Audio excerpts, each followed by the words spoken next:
Need a cozy warm you up meal for a cold winter night? Well, today I'm sharing with you 3 meals that I made from my pantry, from my Four Corners Pantry. My fridge, my freezer, my working pantry, or my prepper pantry. Real meals from my kitchen and meals that you can make as well. Let's jump into it. First up, we're making dried beans in the Instant Pot. Now, I always keep dried beans in my pantry because they're inexpensive, they last forever, and they are a great source of protein. Once you learn how to cook them, you'll be glad you did. They're hearty, delicious, and a pot of beans can feed 6 or more. For this batch, I'm making pinto beans. I like to soak my beans overnight. It softens them, helps them cook more evenly, and makes them a little bit easier for most people to digest. So the first thing we're going to do is pick through them to check for rocks or debris, and then I give them a good rinse by swishing them in a bowl of water to remove any residual dirt.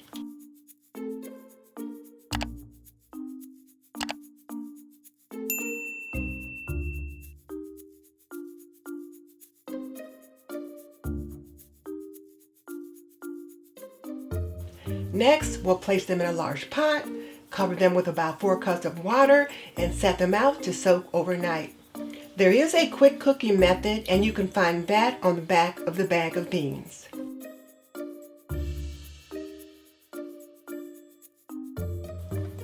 Step 2 is the actual cooking process, and we get that started by pouring off the water the beans soaked in, give them a quick rinse, and then put them in the Instant Pot.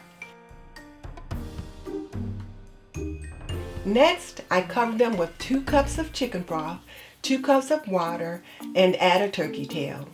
You can add a ham hock, smoked turkey, or no meat at all. It's your choice.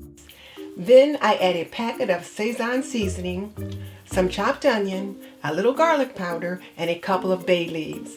They're small, so I add 2. I put the lid on and make sure it's set to sealing, and then I set the Instant Pot to pressure cook for 30 minutes.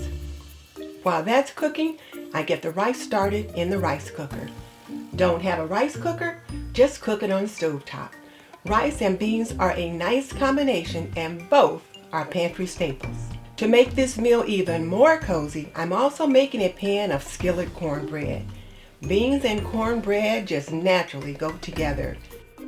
I found this recipe online. It's more of a southern style cornbread, not at all like the sweet cornbread I usually make. I'll link it in the description box below. Like the rice and beans, the cornbread is made with pantry staples: cornmeal, flour, salt, baking powder, and baking soda. I'm also using powdered buttermilk that I reconstituted off camera.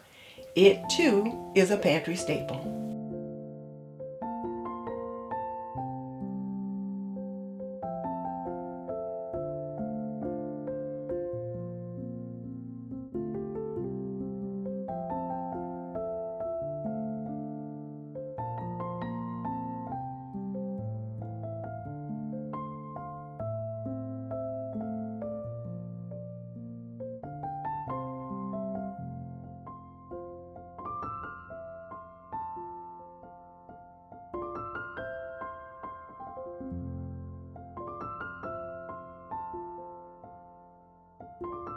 The unique thing about this cornbread is that it gets poured into a cast iron skillet that's been heated up.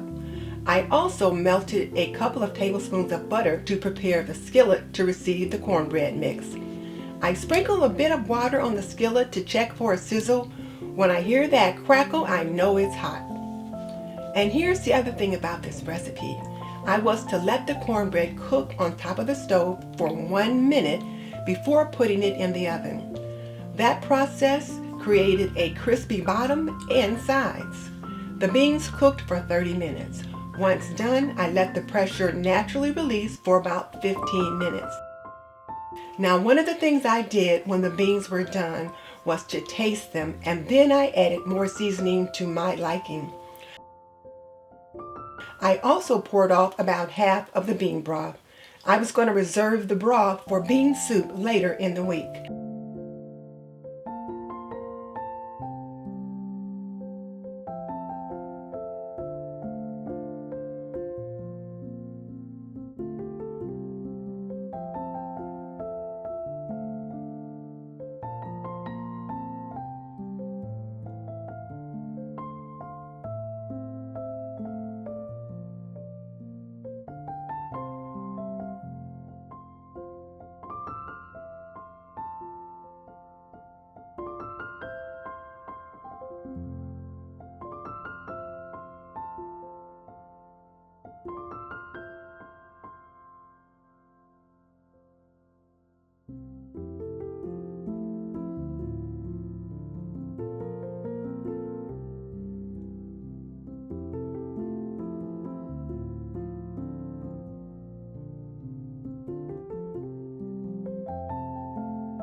The rice cooker cooked the rice perfectly while I was busy with other things, so all I had to do was give it a good mix to make sure the seasoning was evenly distributed. To plate, I put the rice on the bottom and a big scoop of beans on top.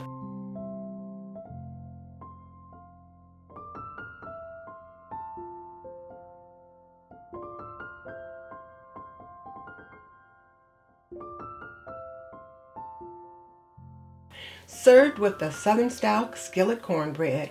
It was delicious, it was hearty, and this meal serves 6 to 8, so there's plenty for leftovers. This video is brought to you by Aprondiva. Pretty and practical, we believe that an apron can be a homemaker's best accessory. Visit us at www.aprondiva.com. Now let's make a heartier meal and one of my family favorites, shepherd's pie. This one comes together beautifully using fridge, freezer, and pantry staples. I found the ground beef on sale in the manager's special area of the meat department. It's one of the first places I check when I'm grocery shopping. And of course, I also use classic refrigerator staples: onion, celery, and carrot. I browned the ground beef and then used my immersion blender to grind it up just a little bit finer. This beef was pretty dry and it didn't crumble as finely as I like for shepherd's pie. And this dish was perfect because I had potatoes that needed using up. The recipe called for 2 pounds of potatoes, so I weighed them out to make sure I had what was needed.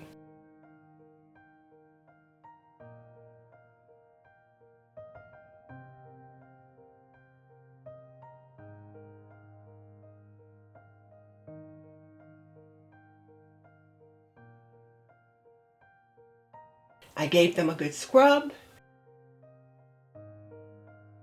peeled and quartered them,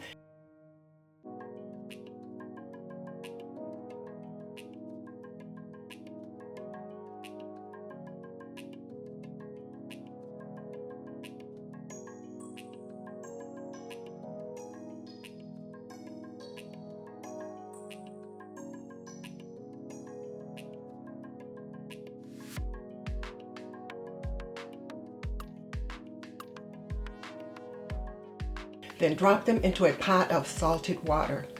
I'll let them cook until fork tender. In the meantime, I prep the celery, onion, and carrots.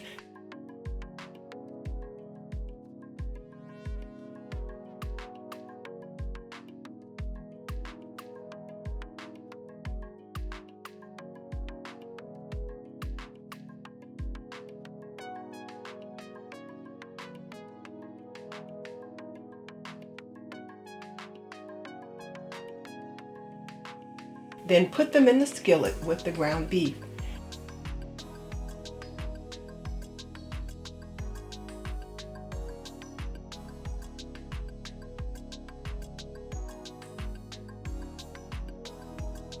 Add some seasoning,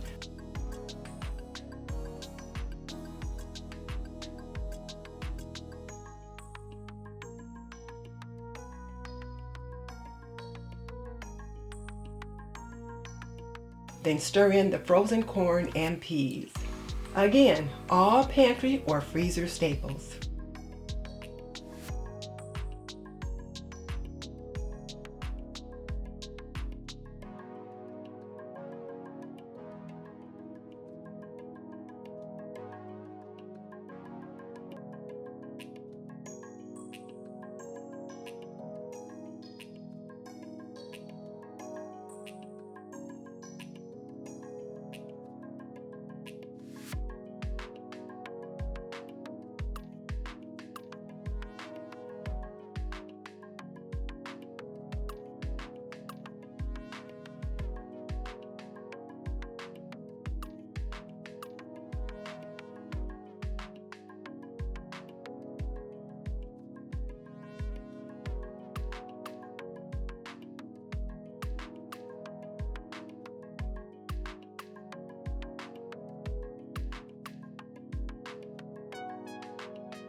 Once the filling was ready, I poured it into a buttered baking dish.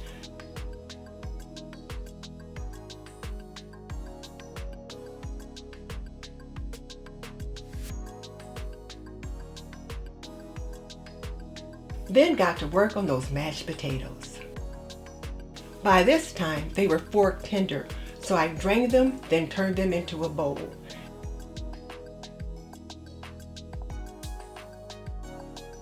I added a generous amount of butter, some salt and pepper, plus some Island Vibes house seasoning.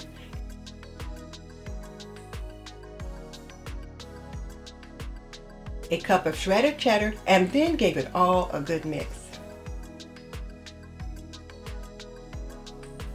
One of the things I will do when making mashed potatoes is to taste them several times throughout the process. I want to make sure they taste good and not bland. And here's the key: season to your taste. A recipe might call for a teaspoon of pepper, but you might prefer less. Go with what works for your family.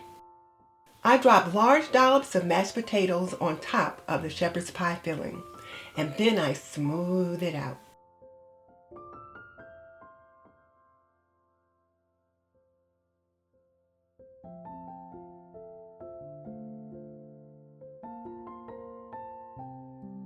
I add a few sprinkles of thyme and some of Miss Leona's house seasoning on top to add to the presentation.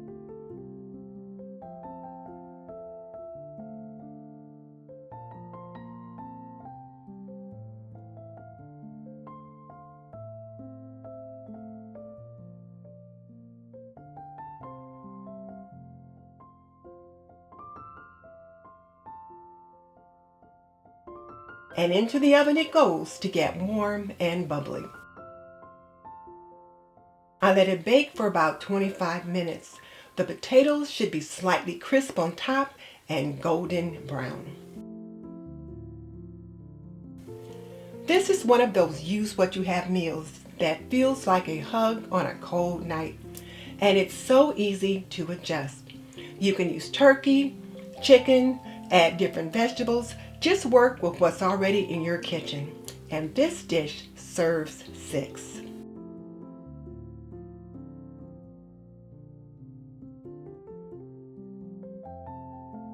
For something lighter, but still warm and filling, I made a pot of cabbage soup.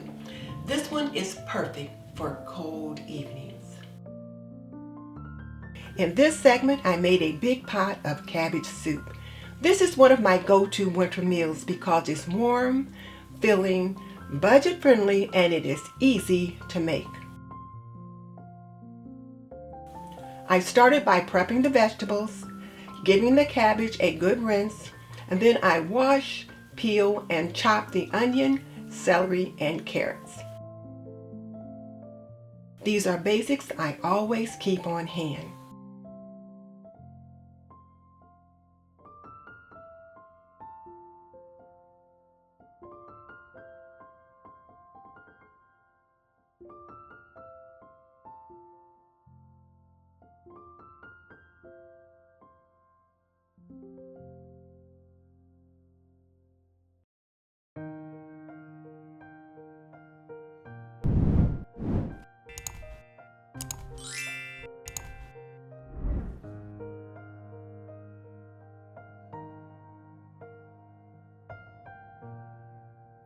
I saute them in a little olive oil until they start to soften.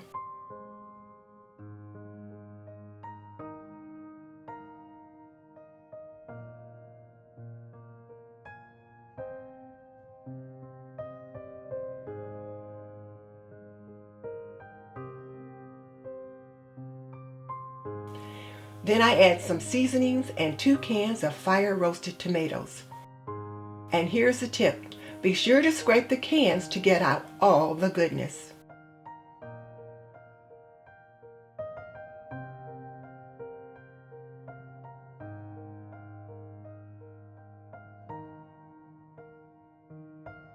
I like for my cabbage soup to be hearty, so I love adding beans and potatoes and even some frozen corn if I have some.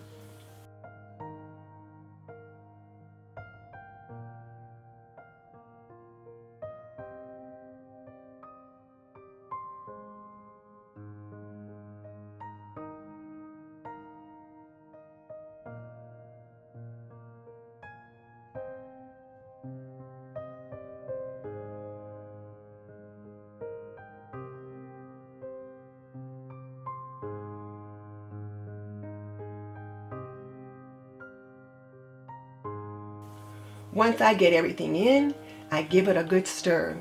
And as I mentioned earlier, I like to taste a couple of times during the cooking process just to make sure my seasoning is as it should be. I would prefer you not have to add salt or pepper at the table.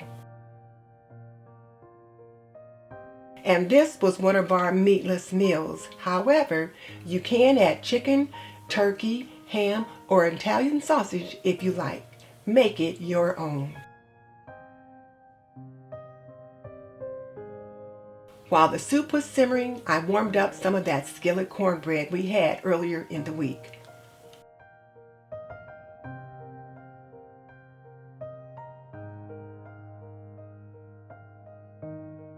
This meal warms you from the inside out and is perfect for cold evenings. Plus, it makes great leftovers. This is my soup of the week, so we'll be having it for lunch. I like to serve it with cinnamon applesauce or fried apples.